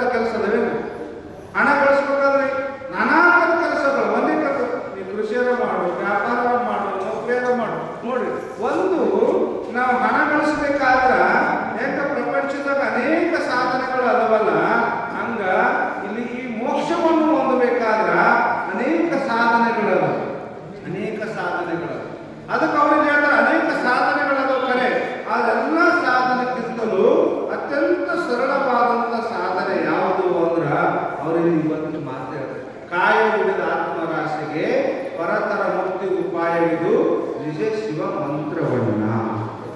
ಈ ಮಾತನ್ನು ಹೇಳ್ತಾರೆ. ಇದು ದೇಹದ ಜೀವಾತ್ಮ ಹಿಡಿದ ಕಾಯ ಹಿಡಿದ ಆತ್ಮರಾಶಿ. ದೇಹದಾಗಿರ್ಬೇಕು ಜೀವಾತ್ಮ, ದೆವ್ವ ಆಗ್ಬಾರ್ದು, ದೆವ್ವಕ್ಕೆ ಮೋಕ್ಷ ಆಗಂಗಿಲ್ಲ ಅಂತ ಹೇಳಕತ್ತಾರ ಅವರು. ಈ ದೇಹದಾಗಿರ್ಬೇಕು ಕಾಯ ಹಿಡಿದ ಆತ್ಮರಾಶಿ. ಅದು ವಿಶೇಷವಾಗಿ ಮತ್ತು ಮನುಷ್ಯ ಜನ್ಮವನ್ನು ಹಿಡಿದಂತ ಈ ಆತ್ಮರಾಶಿ ಯಾವುದು? ಆತ್ಮದ ಜೀವಾತ್ಮ. ಜೀವನದಲ್ಲಿ ಎಲ್ಲ ದೇಹದಾಗ ಜೀವನ ತಿಳ್ಕೊಂಡು ಚೆನ್ನ ಪ್ರವಚನ ಮಾಡಕತ್ತೀವಿ ನಾವು, ಗೊತ್ತೀವಿ ಎಲ್ಲ. ಒಂದು ವೇಳೆ ಯಾವ್ದಾದ್ರು ಜೀವ ಎದ್ದು ಹೋಯ್ತಂದ್ರೆ ಏನಾಗ್ತದೆ? ಪ್ರವಚನ ನಡೀತದೆ, ಬಾಜಾರು ಕುದಿರ್ತೀರಿ ಅಲ್ಲಿ ಸಾಧ್ಯನೇ ಇಲ್ಲ. ಬಾಜು ಸಹಿತ ಕುಂದ್ರಂಗಿಲ್ಲ ನಾವು, ಎಲ್ಲರ ಜೀವ. ಅದಕ್ಕೆ ಒಬ್ಬರು ನೋಡ್ತಿರ್ತೀವಿ ನಾವು. ಯಾಕೆ ಸುಮ್ ಕುಂದ್ರೆ ಅದು ನೋಡ್ಬೇಕು. ಒಬ್ಬರ ಮಗ ನೋಡ್ತೀವಿ, ನಾನು ಕಣ್ಣಿಗೆ ಕಾಣ್ತಾರೆ, ಅವ್ರ ಮಗ ಇವ್ರು ನೋಡ್ತಾರೆ, ಇವ್ರ ಮಗ ಅವ್ರದ್ದು. ಯಾಕೆ? ಜೀವ ಅದಾವ ಹೋಗಿದ್ದು, ಜೀವ ಅದಾದ್ರೆ ಕುಂದಿರ್ತೀವಿ ಬಾಜು. ಒಂದು ವೇಳೆ ಜೀವ ಕುಂತರೆ ಜೀವ ಹೋಯ್ತು ಅಂದ್ರೆ ಬಾಜು ಯಾರು ಕುಂದಿರ್ತಾರೆ? ಸಾಧ್ಯನೇ ಇಲ್ಲ. ಅದಕ್ಕೆ ಇಲ್ಲಿ ಹೇಳ್ತಾ ಇದ್ದಾರ, ಈ ಜೀವ ಇರಬೇಕು, ಮನುಷ್ಯ ದೇಹದಾಗಿನ ಜೀವಾತ್ಮ ಇದನ್ನಲ್ಲ, ಈ ಜೀವಾತ್ಮನಿಗೆ ಆ ಪರತರ ಮುಕ್ತಿ ಆಗ್ಬೇಕಾದ್ರೆ, ಅಮೋಕ್ಷ ಆನಂದ ಪ್ರಾಪ್ತಿ ಆಗ್ಬೇಕಾದ್ರ, ಜನ್ಮ ಮರಣ ರಾಹಿತ್ಯಾತ್ಮಕವಾದಂತ ಮೋಕ್ಷವನ್ನು ಹೊಂದಬೇಕಾಗಿತ್ತಂದ್ರ ಉಪಾಯವಿದು. ಉಪಾಯವನ್ನು ಹೇಳ್ತಾ ಇದ್ದಾರೆ. ಜೀವಾತ್ಮ ಅಪಾಯದಲ್ಲಿದ್ದಾನೆ, ಸಂಸಾರದ ಸುಳಿಯೊಳಗೆ ಜೀವಾತ್ಮ ಕೂಡ್ಕೊಂಡಿದ್ದಾನೆ. ಈ ಸಂಸಾರದ ಸುಳಿಯೊಳಗಿರ್ತಕ್ಕಂಥ ಜೀವಾತ್ಮನಿಗೆ ನಿಜಗುಣ ಶಿವಯೋಗಿಗಳು, ನೀ ಅಪಾಯದೊಳಗಿದ್ದೀಯಪ್ಪ, ನೀನು ಏನು ಮಾಡುವಾಗ ಈ ಅಪಾಯದಿಂದ ತಪ್ಪಿಕೊಂಡು ಮೋಕ್ಷವನ್ನು ಹೊಂದಬೇಕಾದ್ರ ನಿನಗೊಂದು ಸರಳವಾದಂಥ ಸಾಧನವನ್ನು ಹೇಳ್ತೀನಿ. ಏನು ಅಂದ್ರೆ ನಿಜ ಶಿವ ಮಂತ್ರವನ್ನ ಹೇಳಿದರು. ಪರಮಾತ್ಮನ ನಾಮಸ್ಮರಣೆಯನ್ನು ಮಾಡು. ಯಾಕಂದ್ರೆ ಅದಕ್ಕೇನು ಅಧಿಕಾರಿಗಳು ಬೇಕಾಗಿಲ್ಲ. ಈಗ ನೋಡ್ರಿ, ನೀವು ಒಂದು ಹುಡುಗನಿಗೆ ಸ್ಕೂಲಿಗೆ ಅಡ್ಮಿಷನ್ ಮಾಡ್ಬೇಕಾದ್ರೆ, ಒಂದು LKG ಅಡ್ಮಿಷನ್ ಮಾಡ್ಬೇಕಾದ್ರೆ ಎಷ್ಟು ವರ್ಷ ಬೇಕು? 1 ವರ್ಷ, 3 ತಿಂಗಳ. ಹುಡುಗರು ಸ್ಕೂಲಿಗೆ LKG ಅಡ್ಮಿಷನ್ ಮಾಡ್ಬೇಕಾದ್ರೆ ಎಷ್ಟು ವರ್ಷ ಬೇಕು? 4 ವರ್ಷ ಬೇಕು. 4 ವರ್ಷ ಆದಾಗನೇ LKG ಹೋಗೋ ಅಧಿಕಾರಿ. 1ನೇ ಕ್ಲಾಸ್ಗೆ ಹೋಗ್ಬೇಕಾದ್ರೆ 6 ವರ್ಷ ಆಗಬೇಕು. ನೋಡ್ರಿ, ಒಂದು ಸ್ಕೂಲಿಗೆ ಅಡ್ಮಿಷನ್ ಮಾಡ್ಬೇಕಾದ್ರೆ ಅಧಿಕಾರಿ ಅಪೇಕ್ಷೆ ಅದು 4 ವರ್ಷ ಆಗಬೇಕು, 6 ವರ್ಷ ಆಗಬೇಕು ಅಂತ ಅಪೇಕ್ಷೆ ಅದು. ಆದ್ರೆ ಇಲ್ಲಿ ಅಧಿಕಾರನೇ ಇಲ್ಲ, ಅಧಿಕಾರನೇ ಇಲ್ಲ. ಯಾವಾಗ ಮಾತ್ರ ನೋಡ್ರಿ, ಹುಡುಗರಿಗೆ, ಸಣ್ಣ ಹುಡುಗರಿಗೆ ಕೆಲಸ ಇರ್ತಾರೆ, ಓಂ ಶಿವ ಓಂ ಶಿವ ಓಂ ಶಿವ ಅಂತಿರ್ತಾರೆ. ಅಧಿಕಾರಿ ಅದ ಮಾಡೋದಕ್ಕೆ 4 ವರ್ಷನೇ ಬೇಕಂತಿಲ್ಲ, 6 ವರ್ಷನೇ ಬೇಕಂತಿಲ್ಲ, ಗಂಡು ಮಕ್ಕಳೇ ಮಾಡ್ಬೇಕಂತಿಲ್ಲ, ಹೆಣ್ಮಕ್ಳೇ ಮಾಡ್ಬೇಕಂತಿಲ್ಲ, ಇದು ಕುಡಿಯೋದಕ್ಕೆ ಮಾಡ್ಬೇಕಂತ ಇಲ್ಲ. ಅಲ್ಲಿ ನೇಮನೇ ಇಲ್ಲ, ಟೋಟಲಿ ನೇಮ ರಹಿತವಾದಂಥ ಸಾಧನೆ. ಎಲ್ಲರಿಗೂ ಒಂದು ನೇಮ ಅದ. ನೋಡ್ಬೇಕಾದ್ರೆ ಪೂಜೆ ಮಾಡ್ಬೇಕಾದ್ರೆ ಬೆಡ್ರೂಮ್ನಾಗ ಕೂತು ಪೂಜೆ ಮಾಡ್ತಾರೆ, ಅಡಿಗೆನಾಗ ಕೂತು ಪೂಜೆ ಮಾಡ್ತಾರೆ. ನೋಡಿ, ದೇವ್ರ ಪೂಜೆ ಮಾಡ್ಬೇಕಾದ್ರೆ ಜಗಲಿಗೆ ಹೋಗ್ಬೇಕು. ದೇವ್ರ ಕೋಲಿಗೆ ಹೋಗ್ಬೇಕು. ಮನೆ ಒಂದು ದೇವ್ರ ಕೋಲಿ ಜಗಲಿ ಅಂತ ಮಾಡಿರ್ತೇವೆ, ಅಲ್ಲೇ ಹೋಗಿ ಪೂಜೆ ಮಾಡ್ಬೇಕಾದ್ರೆ. ಹೌದು, ಒಂದು ರುದ್ರಾಭಿಷೇಕ ಮಾಡ್ಬೇಕಾದ್ರೆ ದೇವ್ರ ಗುಡಿಗೆ ಬಂದೇ ರುದ್ರಾಭಿಷೇಕ ಮಾಡ್ಬೇಕಾದ್ರೆ ಒಂದು ಸ್ಥಳಗಳದಾವ ಅವೆಲ್ಲ. ಆದ್ರೆ ಈ ಸಾಧನೆ ಮಾಡ್ಬೇಕಾದ್ರೆ ಇವೆಲ್ಲ ಸ್ಥಳಗಳದಾವ. ಶಾಸ್ತ್ರ ಕೇಳಬೇಕಾದ್ರೆ ಗುರುಗಳ ಮೇಲೆ ಹೋಗ್ಬೇಕು. ಏನು ಗುರುಗಳಂದ್ರೆ ಅಲ್ಲೇ ಹೋಗ್ಬೇಕು, ಗುರುಗಳು ಇದ್ದಲ್ಲೇ ಹೋಗ್ಬೇಕು. ಹೌದಿಲ್ಲ? ಶಾಸ್ತ್ರ ಕೇಳ್ಬೇಕಾದ್ರೆ ಅಲ್ಲೇ ಹೋಗ್ಬೇಕು, ಗುರುಗಳು ಇದ್ದಲ್ಲೇ ಹೋಗ್ಬೇಕು. ಇಲ್ಲ ಅವ್ರಿಗೆಲ್ಲ ಕರ್ಸ್ಬೇಕು, ಇಲ್ಲ ನಾವೆಲ್ಲ ಹೋಗ್ಬೇಕು. ಬೇರೆ ಬೇರೆ ಸಾಧನೆ ಮಾಡ್ಬೇಕಾದ್ರೆ ಸ್ಥಳಗಳ ಅಪೇಕ್ಷೆ ಅದ, ಅದು ಇದು ನೇಮಗಳದು, ಅಧಿಕಾರಿ ಅಪೇಕ್ಷೆ ಅದ. ಆದರೆ ಈ ಉಪಾಯ ಏನದಲ್ಲ, ಶಿವಮಂತ್ರ ನಾಮಸ್ಮರಣೆ ಅನ್ನೋದೇನದಲ್ಲ, ಇಲ್ಲಿ ಅಧಿಕಾರಿನೇ ಇಲ್ಲ. ಗಂಡ್ಮಕ್ಳು ಮಾಡ್ಬೇಕಂತಿಲ್ಲ, ಹೆಣ್ಮಕ್ಳು ಮಾಡ್ಬೇಕಂತಿಲ್ಲ, ದೇವ್ರ ಕೊಲೆ ಹೋಗೇ ಮಾಡ್ಬೇಕಂತ ಇಲ್ಲ, ದೇವ್ರ ಗುಡಿ ಬಂದೇ ಮಾಡ್ಬೇಕಂತ ಇಲ್ಲ. ಎಲ್ಲಿನೂ ಮಾಡ್ಬೋದು. ನೀ ಎಲ್ಲಿರ್ತಿದ್ದೆ ಅಲ್ಲಿ ಮಾಡ್ಬೋದು, ನೀ ಎಲ್ಲಿರ್ತಿದ್ದಿ ಅಲ್ಲಿ ಮಾಡ್ಬೋದು. ಮತ್ತೆ ಅದಕ್ಕಾಗಿ ಕುದಿಬೇಕು, ಪ್ರತ್ಯೇಕ ಸಮಯವನ್ನು ತಗೊಂಡು ಪೂಜೆ ಮಾಡ್ಬೇಕಾದ್ರೆ ಅದಕ್ಕಾಗಿ ಸಮಯ ತಗೋಬೇಕಾದ 5 ನಿಮಿಷ 10 ನಿಮಿಷ. ಆದ್ದರಿಂದ ಅದಕ್ಕಾಗಿ ಪ್ರತ್ಯೇಕ ಸಮಯ ಬೇಕಂತಲೇ ಇಲ್ಲ, ಏನು ಬೇಕಾದ್ರೂ ಮಾಡ್ಬೋದು ಅಂತ. ಅದಕ್ಕೆ ಅಂದವರು ಅವರು ಏನದ ಓಂ ನಮಃ ಶಿವಾಯ ಸುಲಭೋಪಾಯ. ಈ ನಾಮಸ್ಮರಣೆ ಅನ್ನೋದಿಲ್ಲ, ಅನಂತ ಸಾಧನೆ ಒಳಗ ನಾಮಸ್ಮರಣೆ ಅನ್ನೋದು, ಪರಮಾತ್ಮನ ನಾಮಸ್ಮರಣೆ, ನಾಮ ಜಪ ಏನದಲ್ಲ, ಮಂತ್ರ ಜಪ ಏನದಲ್ಲ, ಇದು ಅತ್ಯಂತ ಸರಳವಾದಂಥ ಸಾಧನೆ, ಅತ್ಯಂತ ಸರಳವಾದಂಥ ಸಾಧನೆ. ಇದನ್ನ ಯಾರು ಬೇಕಾದ್ರೂ ಮಾಡ್ಬೋದು, ಯಾವಾಗ ಬೇಕಾದ್ರೂ ಮಾಡ್ಬೋದು. ಅವರೆಂಬುದೇನು ಭುವನದ ಮಾನವರು ಒಮ್ಮೆ ಶಿವಮಂತ್ರ ಸರಿ ಭಾಳ ಸುಂದರವಾಗಿ ಹೇಳ್ತಾರೆ ಮುಂದಿನ ನುಡಿಯೊಳಗೆ. ಅವರಿವರನ್ನ ಕೇಳದ ಹಿಂದಿನ ಹಿರಿಯರು ಮಾಡ್ಯಾರಪ್ಪ ನಾವು ಮಾಡ್ಬೇಕಂತ ಇಲ್ಲ. ನಮ್ಮ ಹಿರಿಯರ ಮಾಡಿಲ್ಲ ಅಂತವೆಲ್ಲ ನಾವ್ಯಾಕೆ ಮಾಡ್ಬೇಕು? ಈಗ ನೋಡಿ ಮನ್ಯಾಗ ಪದ್ಧತಿಗಳು ಇರ್ತವೆ. ಹಿಂದೆ ಹಿರಿಯರು ಮಾಡ್ಕೊಂಡು ಬಂದಂತ ನಾವು ಮಾಡೋಣ. ಹೌದು, ಅವ್ರು ಮಾಡಿಲ್ಲ ನಾವ್ಯಾಕೆ ಹಿಂಗ ಅವ್ರು ಮಾಡಿದ್ರೆ ಹಂಗೇನಿಲ್ಲ. ಅವರಿವರೇ ಎಂಬುದೇ ಅವರೇ ಮಾಡಿಲ್ಲ, ಅವ್ರು ಮಾಡಿದಾಗ ನಾವು ಮಾಡಕ್ ಅನ್ನೋದಿಲ್ಲ. ಅವರಿವರೇ ಎಂಬುದೇ ಭುವನದ ಮಾನವರು, ಭುವನದ ಮಾನವರಿಗೆ ಹೇಳಕತ್ತಾರೆ. ಪ್ರಾಣಿ ಪಶು ಪಕ್ಷಿಗಳಿಗೆಲ್ಲ 83,99,99 ಜನ್ಮಕ್ಕೆ ಇಲ್ಲಿದೆ. ಭುವನದ ಮಾನವರು, ಮಾನವ ಅನ್ನೋ ಒಂದು ಶಬ್ದವನ್ನು ಪದವನ್ನು ಕೊಟ್ಟು ಎಲ್ಲವನ್ನು ವ್ಯಾಪಕ ಮಾಡಿ ನಿಜಗುಣಗಳು ನಮಗಾಗಿ ಹೇಳಿದ್ದಾರೆ. ಭುವನದ ಮಾನವರು ಒಮ್ಮೆ ಶಿವಮಂತ್ರವಿದನ್ನು ಸರಿ ಯಾವಾಗ ಮಾಡಿ ಬೆಳಗ್ಗೆ ಮಾಡಿ 20 ದಿನದ 24 ಗಂಟೆ ಟೈಮ್ ಅದ. ಈ 24 ಗಂಟೆ ಟೈಮ್ ಒಳಗೆ ನೀ ಯಾವಾಗ ಮಾಡಿ ಸ್ನಾನ ಮಾಡಿ ಮಾಡ್ಬೇಕಂತಿಲ್ಲ. ಅದಕ್ಕೆ ನೇಮನಿಲ್ಲ, ಯಾವಾಗಲೂ ಮಾಡಲಿ. ಯಾವಾಗ ಮಾಡಿದ್ರು ಕೂಡ ಅದು ಏನು ಕೆಲಸ ಮಾಡ್ಬೇಕಾದ್ರೆ ಅದು ಕೆಲಸ ಮಾಡಿ ನೋಡ್ರಿ. ಬೆಂಕಿ ನೀವು ಸ್ನಾನ ಮಾಡಿಬಿಟ್ಟಿದ್ರೆ ಬೆಂಕಿ ಸ್ನಾನ ಮಾಡಿಬಿಟ್ಟಿದ್ರೆ ಸುಡತ್ತೆ. ಸ್ನಾನ ಮಾಡಲಾರ ಬಿಟ್ಟಿದ್ರೆ ಬೆಳಗ್ಗೆ ಬಿಟ್ಟಿದ್ರೆ ಯಾವಾಗ ಬಿಟ್ಟಿದ್ರು ಸುಡೋದು ಬೆಂಕಿ ಕೆಲಸ. ಹಂಗ ಇದು ನಾಮಸ್ಮರಣೆ ಅಂದ್ರೆ ಒಂದು ಬೆಂಕಿ ಇದ್ದಂಗ. ಈ ಬೆಂಕಿನ ಯಾವಾಗಲೂ ಸ್ಮರಣೆ ಮಾಡಿ ಅದು ನಮ್ಮೊಳಗಿರ್ತಕ್ಕಂಥ ಪಾಪ ಕರ್ಮವನ್ನು ಶುದ್ಧೀಕರಿಸುತ್ತದೆ. ಅದು ತಿಳಿದವರು ಮಾಡು, ತಿಳಿದಾರವರು ಮಾಡು, ಆದ್ರೆ ಅರ್ಥ ತಿಳ್ಕೊಂಡವರು ಮಾಡು, ಅರ್ಥ ತಿಳ್ಕೊಳ್ಳೋರು ಮಾಡು. ಒಟ್ಟು ಬೆಂಕಿದ ಹೆಂಗ ಸುಡೋದೇ ಕೆಲಸ ಅಲ್ಲ. ತಿಳಿದು ಸುಡ್ತದ, ತಿಳಿದಾಡಬಹುದು ಸುಡ್ತದಲ್ಲ. ಹಂಗ ಪರಮಾತ್ಮನ ನಾಮಸ್ಮರಣೆ ಅದು ಪಂಚಾಕ್ಷರ ಇರಲಿ, ಅದು ಷಡಾಕ್ಷರ ಇರಲಿ, ನಾಮ ಜಪ ಇರಲಿ, ಮಂತ್ರ ಜಪ ಇರಲಿ, ಯಾವ್ಯಾವ ಮೂಲಕ ನಾವು ತಿಳಿದು ಮಾಡಿದ್ರು ನಮ್ಮ ಪಾಪ ಕರ್ಮವನ್ನು ಸುಡ್ತದ. ತಿಳಿದಾಡ ಮಾಡಿದ್ರು ಪಾಪ ಕರ್ಮ ಸುಡ್ತದ. ಹೆಂಗ್ ಮಾಡಿದ್ರು ಪಾಪ ಕರ್ಮ ಸುಡ್ತದ. ನಮ್ಮೊಳಗಿರ್ತಕ್ಕಂಥ ಪಾಪ, ಮನುಷ್ಯನಾಗಿರ್ತಕ್ಕಂಥ ದೋಷ ಮನೆಗೆ ಅದಕ್ಕೆ ಹೇಳ್ತಾರೆ ಅವರು ಜಲಸ್ನಾನ ಮಲಶುದ್ಧಿ ಹೇಳ್ತಾರೆ. ನಾವು ನೀರಿನಿಂದ ಸ್ನಾನ ಮಾಡಿದ್ರೆ ಏನಾಗ್ತದ? ಈ ಶರೀರ ಸ್ವಚ್ಛ ಆಗ್ತದೆ. ಯಾವುದು? ಸ್ಥೂಲ ಶರೀರ. ನೀರಿನಿಂದ ಸ್ನಾನ ಮಾಡಿ ಸ್ಥೂಲ ಶರೀರ ಸ್ವಚ್ಛ ಆಗ್ತದೆ. ಈ ಶರೀರ ಒಳಗಡೆ ಬಂದಲ್ಲ ಯಾವುದು? ಮನಸ್ಸು. ಬಹಳ ಮಂದಿ ಸ್ವಚ್ಛ ಮಾಡ್ಕೊಳ್ತೀವಿ ನಾವು. ಇದು ಸ್ವಚ್ಛ ಮಾಡಕ್ ಬಹಳ ಮಂದಿ ಅದಿಲ್ಲ. ಇದು ಸ್ವಚ್ಛ ಮಾಡಕ್ಕೆ ಎಲ್ಲ ನೀರದ ಕೈಯದ ಎಲ್ಲ ಸಾಬೂನದ ಎಲ್ಲ ಒಳಗೊಂದು ಮನಸ್ಸದ ಸೂಕ್ಷ್ಮ ಶರೀರ ಅಂತ ಕರೀತಾರೆ. ಅದು ಅದು ಅದು ಹಚ್ಬೇಕಾಗ್ಯದ, ಅದು ಸ್ವಚ್ಛ ಮಾಡ್ಬೇಕಾಗ್ಯದ. ಇದು ಸ್ವಚ್ಛ ಮಾಡಕ್ಕಾಗ್ತದೆ. ಇದು ಸ್ವಚ್ಛ ಮಾಡಿದ್ರು ನಡೀತಲ್ಲ, ಸ್ವಚ್ಛ ಮಾಡಿದ್ರು ನಡೀತದೆ, ಪ್ರಾಬ್ಲಮ್ ಆಗಲ್ಲ. ಒಳಗಿರ್ತಕ್ಕಂಥ ಮನಸ್ಸನ್ನೋದು ಇರುತ್ತಲ್ಲ, ಇದು ಕಲ್ಮಶ. ಇದು ಸ್ವಚ್ಛ ಮಾಡಕ್ಕಾಗ್ತದೆ, ಸಾಧನೆ ಹೇಳ್ತಾರ. ಅದು ಒಂದು ಪರಿಶುದ್ಧ ಆಯ್ತಲ್ಲ, ಆಯ್ತು ಜ್ಞಾನ ಆಗೋದು ತಡಾಗಲ್ಲ, ಮೋಕ್ಷ ಅನ್ನೋದು ಸಿಗೋದು ತಡಾಗಲ್ಲ. ಆ ಮನಸ್ಸನ್ನು ಶುದ್ಧಿ ಮಾಡಬೇಕಾದ್ರೆ ಇಷ್ಟೆಲ್ಲ ಸಾಧನೆ ಹೇಳ್ತಾರೆ ಶಾಸ್ತ್ರ. ಅದಕ್ಕೆ ಅವ್ರಂತಾರ ಜಲಸ್ನಾನ ಮಲಶುದ್ಧಿ, ಭಸ್ಮ ಸ್ನಾನ ಬಹಿಶುದ್ಧಿ. ಇನ್ನೊಂದು ಸ್ನಾನ ಭಸ್ಮ ಸ್ನಾನ ಅಂತ. ಭಸ್ಮ ಅನ್ನೋದು ವಿಭೂತಿ ಹಚ್ಕೊಂತೀವಲ್ಲ, ಅದೊಂದು ಸ್ನಾನನೇ. ಎಲ್ಲಿ ನೀರು ಸಿಗಂಗಿಲ್ಲ, ಸ್ನಾನ ಮಾಡಕ್ಕೆ ನಿಮಗೆ ನೀರಿನ ಅವಶ್ಯಕತೆ, ನೀರು ಎಲ್ಲಿ ಸಿಗಂಗಿಲ್ಲ. ಅಥವಾ ಸ್ನಾನ ಮಾಡ್ಬೇಕಾದ್ರೆ ಜ್ವರ ಇರ್ತವೆ, ಡಾಕ್ಟರ್ ಸ್ನಾನ ಮಾಡಬಾರ್ದು ಅಂತ ಹೇಳಿರ್ತಾರ, ಹೊಟ್ಟೆ ನೀರು ಮುಟ್ಬಾರ್ದು ಅಂತ ಹೇಳಿರ್ತಾರ. ಅವಾಗ ಜ್ವರ ಇರ್ತವೆ. ನಾವು ಗುರುಗಳ ದೀಕ್ಷೆ ತಗೊಂಡಿವಿ. ಗುರುಗಳಿಗಾರ ದೀಕ್ಷೆ ಕೊಡುವಾಗ ನೀವು ಒಂದು ಮುಕ್ಕು ನೀರ ಬಾಯಿಗೆ ಹಾಕ್ಬೇಕಾದ್ರೆ, ಒಂದು ಹನಿ ನೀರು ಹಾಕ್ಬೇಕಾದ್ರೆ ಸ್ನಾನ ಮಾಡಿ ಪೂಜೆ ಮಾಡ್ಕೊಂಡು ಒಂದು ಹನಿ ನೀರು ಹಾಕೋದು ಗುರುಗಳಿಗಾರ. ನಮ್ಮ ಡಾಕ್ಟರ್ ಹೇಳಕತ್ತಾರ ಸ್ನಾನ ಮಾಡಬೇಡ ಅಂತ ಹೇಳ್ತಾರೆ, ಜ್ವರ ಕೂದಲು ಏನ್ ಮಾಡ್ಬೇಕು? ಆ ಸಮಯದಲ್ಲಿ ನಾವು ಏನು ಮಾಡ್ಬೇಕು? ಭಸ್ಮ ಸ್ನಾನ. ಈಗ ನೀರಿಲ್ಲ ಅಥವಾ ನೀರದು ಮಾಡಬಾರ್ದು ಅಂತ ಡಾಕ್ಟರ್ ಅವಾಗ ಏನು ಮಾಡಬೇಕು ಅಂದ್ರೆ ನಾವು ಭಸ್ಮ ಎಲ್ಲರ ಕಡೆ ಇದೆ ಅಂತ ಗೊತ್ತಿಲ್ಲ. ಅವಾಗ ಭಸ್ಮ ತಗೊಂಡು ಮೈ ತುಂಬ ನಾವು ಹಚ್ಕೊಂಡಿವಿ ಅಂದ್ರೆ ಭಸ್ಮ ಸ್ನಾನ ಅಂತ ಕರೀತಾರೆ. ಭಸ್ಮ ಸ್ನಾನ ಬಹಿಶುದ್ಧಿ. ನೋಡಿ ಅದು ಬೇಕಾಗ್ತದೆ. ಮಂತ್ರ ಸ್ನಾನ ಮನಃಶುದ್ಧಿ. ನಮ್ಮ ಮನಸ್ಸು ಶುದ್ಧ ಆಗ್ಬೇಕಾದ್ರೆ ಹೊರಗೆ ನೀರು ಕೆಲಸ ಕೊಡೋಕ್ಕಿಲ್ಲ, ಭಸ್ಮ ಕೆಲಸ ಕೊಡೋಕ್ಕಿಲ್ಲ.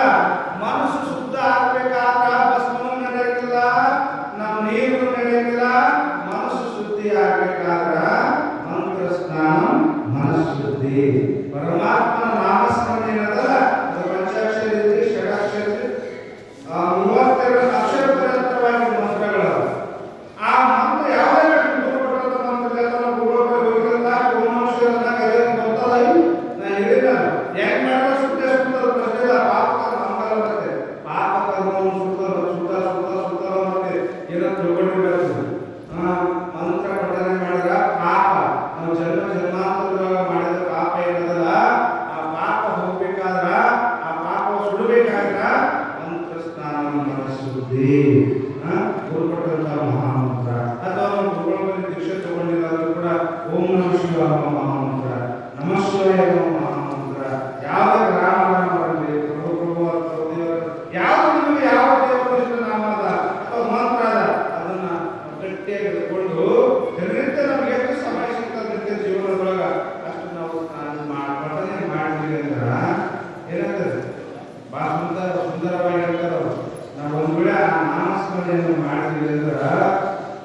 ಎಲ್ಲ ಕರ್ಮಗಳು ಸುಟ್ಟು ಹೋಗಲ್ಲ. ನಾವು ಮಾಡಿದ ಕರ್ಮ ಈಗ ಮಾಡಿ ಜನ್ಮಾಂತರದ ಎಲ್ಲ ಕರ್ಮ ಸುಟ್ಟು ಹೋಗ್ತದೆ. ಅಂದ್ರೆ ಮನುಷ್ಯನಾಗಿರ್ತಕ್ಕಂಥ ದೋಷ ಬಂದೇ ಪಾಪ. ಮನುಷ್ಯನಾಗಿರ್ತಕ್ಕಂಥ ದೋಷ ಪಾಪ. ಆ ಪಾಪ ಹೋಗ್ಬೇಕಾದ್ರೆ ನಾವು ನಾಮಸ್ಮರಣೆಯನ್ನು ಮಾಡಬೇಕು. ಅದಕ್ಕೆ ಅವರು ಹೇಳ್ತಾರೆ, ಇದು ನಾಮಸ್ಮರಣೆಯನ್ನು ಮಾಡಿದ್ರೆ ಪಾಪ ಹೋಗ್ತದೆ. ಪಾಪ ರೈತರಿಗೆ ಅದಂದ್ರೆ ಮನಸ್ಸು ಶುದ್ಧ ಆಯ್ತು ಅಂದ್ರೆ ಅವ್ರಂತಾರ ಮನ ಬಹಳ ಸುಂದರವಾಗಿರ್ತಾರ. ಮನಸ್ಸೇನದಲ್ಲ ನಿರ್ಮಲ ಭಯ ಜೈಸೆ ಗಂಗಾ ನೀರು ಪೀಚಿ ಪೀಚಿ ಹರಿದರೆ ಕಬೀರದಾಸ ಮಾತು ಸುಂದರವಾಗಿರ್ತಾರೆ. ಮನಸ್ಸೇನದಲ್ಲ ಇದು ಶುದ್ಧ ಆಗ್ಬೇಕು. ಯಾಕೆ ಆಗ್ಬೇಕು ಅಂದ್ರೆ ಗಂಗಾ ನೀರು ಎಷ್ಟು ಪವಿತ್ರ ಅದ, ಎಷ್ಟು ಶುದ್ಧ ಅದ, ಎಷ್ಟು ಶುಭ್ರ ಅದಲ್ಲ, ಹಂಗ ನಮ್ಮ ಮನಸ್ಸು ಗಂಗಾ ನೀರಿನಂಗ ಆಗ್ಬೇಕು ಅಂತಾರೆ. ಪರಿಶುದ್ಧ ಆಗ್ಬೇಕು. ಅಂದ್ರೆ ಪರಿಶುದ್ಧ ಅಂದ್ರೆ ಪಾಪರಹಿತ ಆಗ್ಬೇಕು. ನಮ್ಮ ಮನಸ್ಸು ಪಾಪರಹಿತ ಆಯ್ತು ಅಂದ್ರ ದೇವರು ನೀವು ಬೆನ್ನತ್ತಿ ಹೋಗೋದು ಅವಶ್ಯಕತೆ ಇಲ್ಲ. ದೇವ್ರ ಹೆಸರಂತ ಹುಡುಕೋರು ನೀವು ಎಲ್ಲಿ ಅಂತ ಹುಡುಕೋರು, ಎಲ್ಲಿ ಅಂತ ಹೋಗೋರು ದೇವ್ರು ಎಲ್ಲಿ ಹೋದ್ರು ಕೂಡ ಸಿಗಂಗಿಲ್ಲ. ಇದು ಶುದ್ಧ ಆದ್ರೆ ದೇವ್ರು ಸಿಗ್ತಾರಲ್ಲ, ಇದು ಶುದ್ಧ ಆಗಲ್ಲ ಎಷ್ಟು ದಿನ ನಾವು ದೇವ್ರು ಹೋಗಿ ತಿರುಗಾಡ್ರು ಕೂಡ ಸಿಗಂಗಿಲ್ಲ.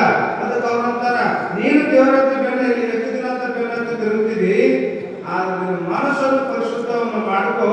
ಮನಸ್ಸು ಪರಿಶುದ್ಧ ಆಯ್ತು ಅಂದ್ರ ಪೀಚೆ ಪೀಚೆ ಹರಿತಿದೆ ನಿನ್ನ ಬೆನ್ನತ್ತಿ ಬರ್ತಾನೆ ದೇವರು.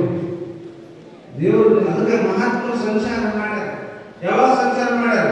ಒಂದು ಜಾಗದಾಗ ಕುತ್ಕೊಂಡು ಸಾಧನೆಯನ್ನು ಮಾಡಿ ಮನಸ್ಸು ಪರಿಶುದ್ಧ ಮಾಡಿಕೊಂಡು ಆತ್ಮ ಸಾಕ್ಷಾತ್ಕಾರ ಆದ್ಮೇಲೆ, ಬ್ರಹ್ಮ ಸಾಕ್ಷಾತ್ಕಾರ ಆದ್ಮೇಲೆ, ಶ್ರವಣ ಸಾಕಾರ ದೇವತಾ ಸಾಕ್ಷಾತ್ಕಾರ ಆದ್ಮೇಲೆ ಅವಾಗ ಸಂಚಾರ ಮಾಡಿದ್ದಾರೆ. ಅವರು ನಮ್ಮನ್ನು ಮದುವೆ ತಿರುಗಿದ್ರು. ಒಂದು ಜಾಗ ಕುತ್ಕೊಂಡು ಸಾಧನೆ ಮಾಡ್ಯಾರ. ಮನಸ್ಸು ಪರಿಶುದ್ಧ ಮಾಡ್ಕೊಂಡಾರ. ಆಮೇಲೆ ಏನ್ ಮಾಡ್ಯಾರ? ತಾವು ಅನ್ನುವಂಥ ಸತ್ಯದ ಅನುಭವವನ್ನ ನಮ್ಮಂತ ಅತ್ಯ ಜೀವರಾಶಿಗಳಿಗೆ ತಿಳಿಸಬೇಕು ಅಂತ ತಿಳ್ಕೊಂಡು ಸಂಚಾರ ಮಾಡ್ಯಾರ. ದೇವರು ಹುಟ್ಟಾಗ ಸಂಚಾರ ಮಾಡಿದವರು. ಅದಕ್ಕೆ ಏನು ಶ್ರೀಗಿರಿ ಸೂಕ್ಷ್ಮತೆಯನ್ನು ಹೋಗಿ ದರ್ಶನ ಮಾಡಿ ಬಂದೆ. ಶ್ರೀಗಿರಿ ಶರೀರದೋಳು ಉಂಟು.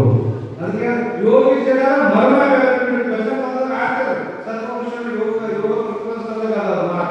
ಹಂಗ ಮಹಾತ್ಮರು ಎಲ್ಲದ ಪರಮಾತ್ಮ ಎಲ್ಲದ ನಮ್ಮ ಪರಮಾತ್ಮ ಯಾಕೆ ಶಾಶ್ವತ ಆಗ್ತದ? ಮನಸ್ಸು ಶುದ್ಧ. ಆ ಪರಮಾತ್ಮನ ಕಾಡ್ತಕ್ಕಂಥ ಸಾಧನೆ ಆದಂತ ಮನಸ್ಸು ಏನದಲ್ಲ, ಆ ಮನಸ್ಸಿನ ಪಾಪ ತುಂಬಿಕೊಂಡದಲ್ಲ, ಆ ಪಾಪ ಹೋದಾಗನೇ ಮನಸ್ಸು ಪವಿತ್ರ ಆದಾಗನೇ ಪರಮಾತ್ಮನಿಂದ ಸಾಕ್ಷಾತ್ಕಾರ ಆಗ್ತದ, ಆತ್ಮ ಸಾಕ್ಷಾತ್ಕಾರ ಆಗ್ತದ, ಬ್ರಹ್ಮ ಸಾಕ್ಷಾತ್ಕಾರ ಅಂತ ತಿಳ್ಕೊಂಡೇ ಬಹಳ ಸುಂದರವಾಗಿ ಅವರು ಕಾಯುವುದು ಆತ್ಮರಾಶಿಗೆ ಪರಸ್ಪರ ಮುಕ್ತಿ ರೂಪಾಯುವುದು ವಿಶೇಷ ಮಂತ್ರವನ್ನ ಅಂತ ಸುಂದರವಾಗಿ ಪದ್ಯದೊಳಗೆ ಸುಂದರ